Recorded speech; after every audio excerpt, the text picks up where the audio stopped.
नदी में गिरने से तो किसी की मौत नहीं होती, मरता तो वही है जिसे तैरने नहीं आता। चलिए फ्रेंड्स, आज का शुरू करते हैं आज का हम लोग सेशन। आइए देखते हैं आज का पहला क्वेश्चन हमारा है, यदि कोई संख्या 31 से उतनी बड़ी है जितनी वह 75 से छोटी है तो वह संख्या क्या होगा। चलिए देखते हैं। मान लेते हैं कोई हमारा संख्या यक्स है, माना हुआ संख्या क्या यक्स है, कोई 31 से उतनी बड़ी है, बड़ी होगा तो माइनस करेंगे और ये बराबर किसके हो जाएगा, 75 से उतनी छोटी है, यानी 75 माइनस यक्स। चलिए इस यक्स को इधर लेके आते हैं और 31 को इधर भेज देते हैं, तो हमारा हो जाएगा यहाँ से यक्स और प्लस का ये हो जाएगा यक्स, और 31 जाकर इधर माइनस हो जाएगा, प्लस हो जाएगा, तो जाएगा हमारा 75 प्लस का 31। यहाँ से जाएगा हमारा 2x बराबर हो जाएगा 5 1 6 7 3 10, 106 हो जाएगा। तो यहाँ से x का मान हमारा हो जाएगा 106 बटा में 2, यानी आ जाएगा यहाँ से 53। तो 53 इसका ही राइट आंसर हो जाएगा। अगर ऐसा दिया हो क्वेश्चन के 60 में हमारा क्या है, यानी दिया हमारा 31 उतना बड़ा है, यानी 31 प्लस 75 यानी 75 और बटा में हो जाएगा 2, आंसर हो जाएगा तुरंत, यानी इसका आंसर आ जाएगा हमारा 106 हो जाएगा, बटा में 2 हो जाएगा, तो भाग करेंगे आ जाएगा यहाँ से 53। तो ये हमारा इसका शॉर्ट ट्रिक है, और लगाना चाहते हैं तो लाम वैसे हो जाएगा हमारा। चलिए आगे देखते हैं। क्वेश्चन में है, क्वेश्चन है हमारा 13 संख्याओं का औसत 42 है, यदि 14वीं संख्या को शामिल किया जाता है तो औसत 44 हो जाता है, तो 14वीं संख्या क्या होगा। यानी 13 संख्याओं का जो औसत है वह 42 है, 13 संख्याओं का जो औसत है वह हमारा 42 है। इन 13 संख्या का जो औसत है वो हमारा 42 है, तो हम लोग इसका योग निकाल सकते हैं, यानी संख्या का हमारा योग हो जाएगा हमारा औसत गुणे संख्या हो जाएगा, यानी 13 गुणे 42। अगर हम लोग योग निकालना चाहें तो ऐसे निकालते हैं, क्योंकि औसत बराबर हमारा होता है, औसत बराबर हो जाएगा योग बटा संख्या। औसत बराबर क्या होता है, कुल योग बटे कुल संख्या। तो यहाँ से योग निकालेंगे, क्या करेंगे, औसत गुणे संख्या से गुणा कर देंगे तो हमारा निकल जाएगा यहाँ से योग, यानी हो जाएगा यहाँ से 13 दूना 26, 13 चौके 52, 54, यानी 546 हमारा इसका योग हो जाएगा। आगे दिया है, यदि 14वीं संख्या को शामिल कर दिया जाए तो औसत 44 हो जा रहा है। 13 संख्या का 42 है, और जो 14वां संख्या अगर ऐड कर दिया जा रहा है तब कितना हो जा रहा है, यानी 14 संख्याओं का योग हो जाएगा हमारा, 14 संख्या का योग, 14 संख्या है, 14 संख्या का जो योग हो जाएगा हमारा टोटली 44। तो 14 चौके 56, 14 चौके 56, 61 हो जाएगा, यानी 14 संख्याओं का योग हमारा हो जा रहा है 616, और 13 संख्याओं का योग हो जा रहा है 546।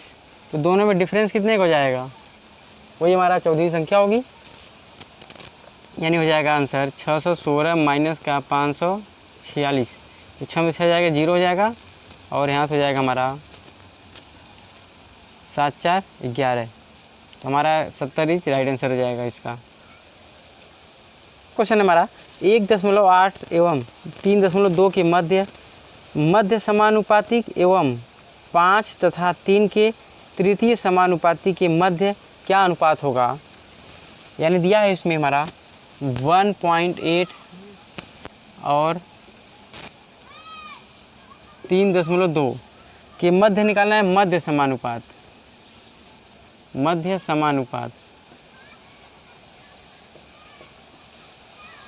आगे दिया है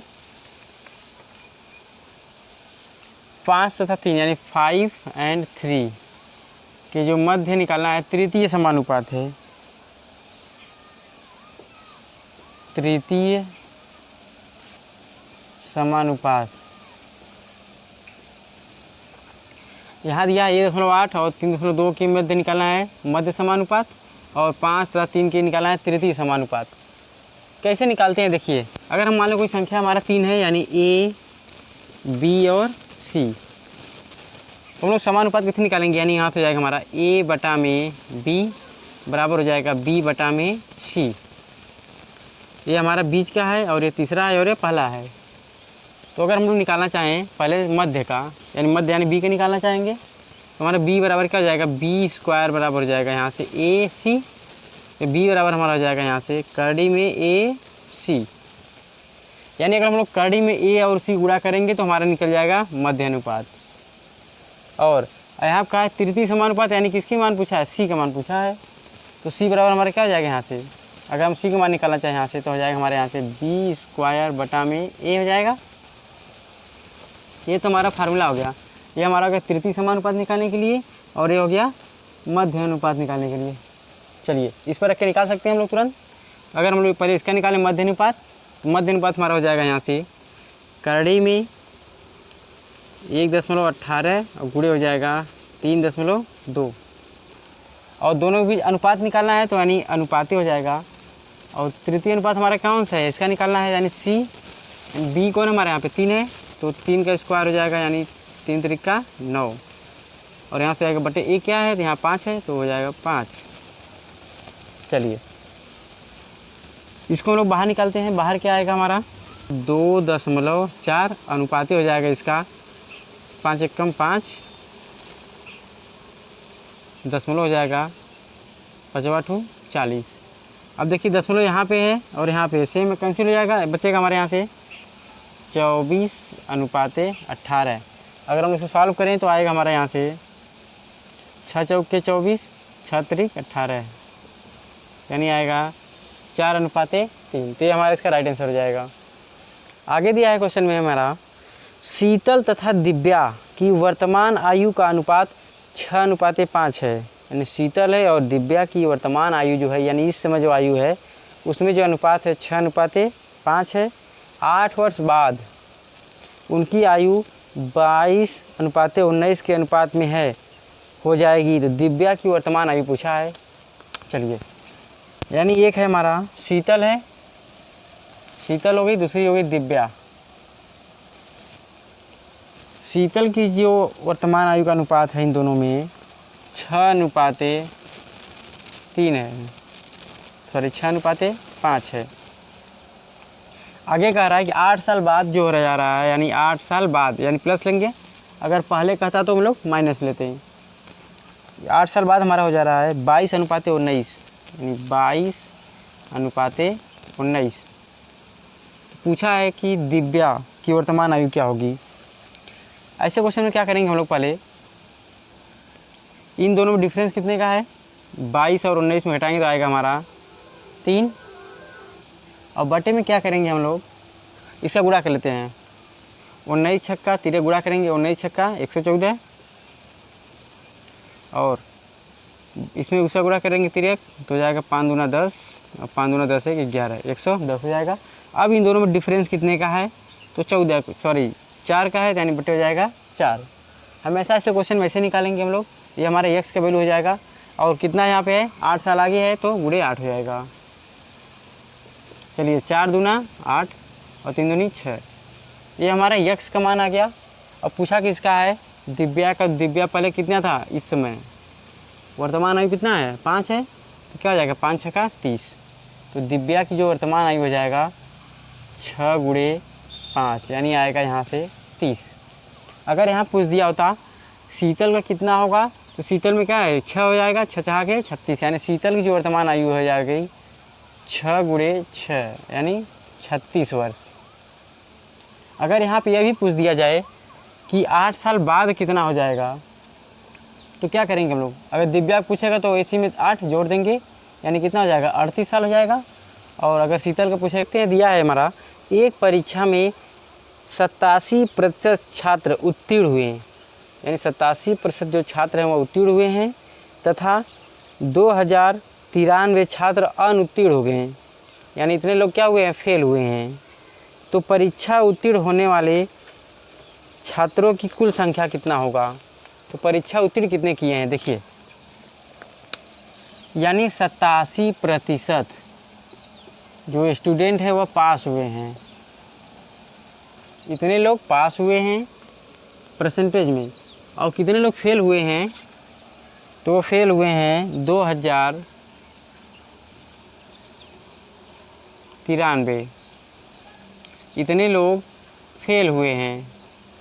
यहाँ पे संख्या दिया है और यहाँ पे प्रतिशत दिया है। ज़रा मुझे ये बताइए, जब 87% लोग फेल हुए, पास हुए हैं, तो पास फेल कितने हुए होंगे? 100 माइनस कर देंगे तो हमारा फेल का परसेंटेज निकालना होगा। तो फेल कितने हुए होंगे? 100 माइनस का 87, यानी आएगा यहाँ से 13% विद्यार्थी क्या हुए हैं? फेल हुए हैं। 13% विद्यार्थी फेल हुए हैं, चाहे कहें चाहे तो बोलें 2093 फेल हुए हैं, दोनों आपस में क्या है? बराबर हैं। तो यानी बराबर कर देंगे, यहाँ से हो जाएगा 13% दिया है तो बट्टे में हो जाएगा 100, और ये बराबर हो जाएगा 2093। ये अभी फेल है, ये अभी फेल है, दोनों बराबर हैं। ये प्रतिशत में दिया है और ये संख्या में दिया है, तो यहाँ बराबर कर सकते हैं हम लोग। यहाँ से हमारे x का वैल्यू हो जाएगा, यानी 1 का वैल्यू हो जाएगा 2093 गुणे हो जाएगा, ये ऊपर जाके 100 हो जाएगा और बटे में हो जाएगा 13। चलिए इसको सॉल्व कर लेंगे, हमारा वही आंसर हो जाएगा टोटली। चलिए इसको भाग करते हैं हम लोग। अगर चलिए देखते हैं, अगर हम लोग क्या करेंगे, इसका अगर इसमें भाग करेंगे तो हमारा हो जाएगा यहाँ से 13 कम 13, बचेगा 7, हो जाएगा 13 से 91, 13 छंग 78, और हो जाएगा 13 कम 13, और यहाँ से 2 जीरो हो जाएगा, यानी आएगा हमारा 16,100। तो ये इतने बच्चे टोटल स्टूडेंट हैं वहाँ पे।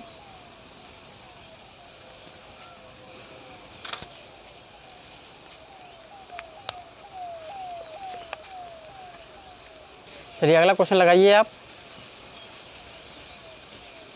इसमें क्या है? ए और बी, अगला क्वेश्चन है हमारा, ए की आय बी की आय से 25% अधिक है, तो बी की आय ए की आय से कितना प्रतिशत कम है? यानी यहाँ पे ए है और बी है। कह रहा है इसमें ए की आय बी की आय से 25% ज़्यादा है, यानी ए की जो आय है बी की आय के 25% ज़्यादा है। तो अगर मान लेते हैं, अगर हमारे यहाँ 100 होगा तो 25% ज़्यादा है, यानी कितना जाएगा? 125। अब पूछा है कि इसकी आय बी की आय ए की आय से कितना प्रतिशत कम है। दोनों डिफरेंस कितने का है? 25 का, तो 25 और बटा में नया वैल्यू यानी 125 और गुणे 100। चलिए 25 पच्चे 125 और 5 दूना 10, यानी कितना हो जाएगा? यहाँ से 20% कम है, यानी बी की आयु ए की आयु से 20% कम है, तो इसका आंसर ये हो जाएगा हमारा। चलिए देखते हैं, दिया है हमारा, ए और बी मिलकर किसी काम को 24 दिन में पूरा कर सकते हैं। बी अकेला 1/3 भाग 12 दिन में कर सकता है, तो अकेला ए जो है वो कितना दिन में काम करेगा? यानी ए और बी, यानी दो लोग हैं, ए प्लस बी, ये दोनों लोग मिल करके 24 दिन में काम को पूरा कर रहे हैं। आगे दिया है जो बी है 1/3 भाग को 12 दिन में कर रहा है, यानी बी जो है 1/3 भाग जो है वह 12 दिन में कर रहा है, तो कुल दिन कितना लगेगा? यानी जो बी का है कुल दिन हो जाएगा यहाँ से 12×3 36 दिन, तो उधर चला जाएगा 12×3 36 दिन लगेगा, यानी बी को पूरा टोटल 36 दिन लगेगा। चलिए अब इन दोनों को क्या करते हैं हम लोग? एलसीएम निकाल लेते हैं। इन दोनों का हमारे एलसीएम हो जाएगा 72,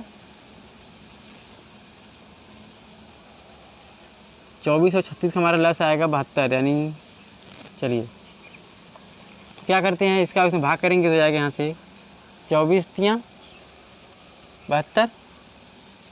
इसका हम लोग निकालते हैं कैपेसिटी, यानी ये दोनों एक दिन में कितना काम कर रहे हैं, तो ये 3 काम कर रहे हैं, और इसका एक का कितना काम करेगा एक दिन में?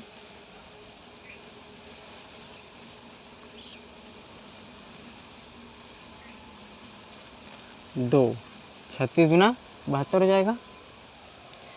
यानी ए और बी एक दिन में 3 काम कर रहे हैं और बी जो है अकेला एक दिन में 2 काम कर रहा है। चलिए तो आगे करते हैं हम लोग।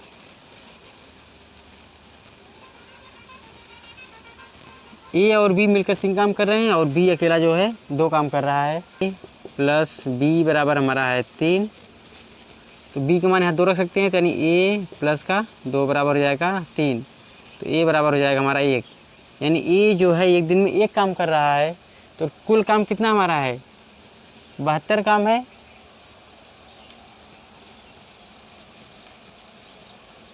तो हो जाएगा यहाँ से टोटल 72/1, यानी हो जाएगा 72 दिन। ए अकेला जो है इस काम को 72 दिन में पूरा कर सकता है।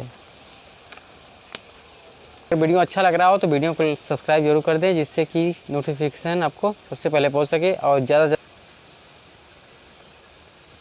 चलिए आगे दिया है, एक त्रिभुज की आंतरिक त्रिज्या दिया है 4 सेंटीमीटर और उसका परिमाप दिया है 17 सेंटीमीटर। तो त्रिभुज का क्षेत्रफल ज्ञात कीजिए। यानी कोई त्रिभुज है, उसका जो आंतरिक त्रिज्या दिया है हमारा, आंतरिक त्रिज्या दिया है, आंतरिक त्रिज्या जो दिया है 4 सेंटीमीटर,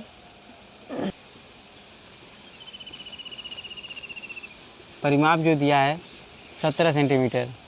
तो उसका क्षेत्रफल देखते हैं। इसमें दिया है हमारा आंतरिक त्रिज्या जो दिया है वो 4 सेंटीमीटर है और परिमाप जो दिया है 17 सेंटीमीटर दिया है। तो हमने पूछा क्या है इसका क्षेत्रफल, यानी एरिया पूछा है त्रिभुज का। चलिए इसमें हम लोग जानते हैं आर बराबर होता है डेल्टा, यानी ए बटे यस। ये जहाँ क्या है त्रिभुज का क्षेत्रफल है और यस क्या है उसका अर्ध परिमाप है और आर जो है त्रिज्या है आंतरिक। तो हो जाएगा यहाँ से 4 बराबर ए का मान यहाँ पूछा ही है, बटा में हो जाएगा 17/2। ये अर्ध परिमाप है, यहाँ पे दिया हमारा टोटल परिमाप दिया है 17, तो इसका आधा हो जाएगा। चलिए ये हमारा तो ऊपर चला जाएगा।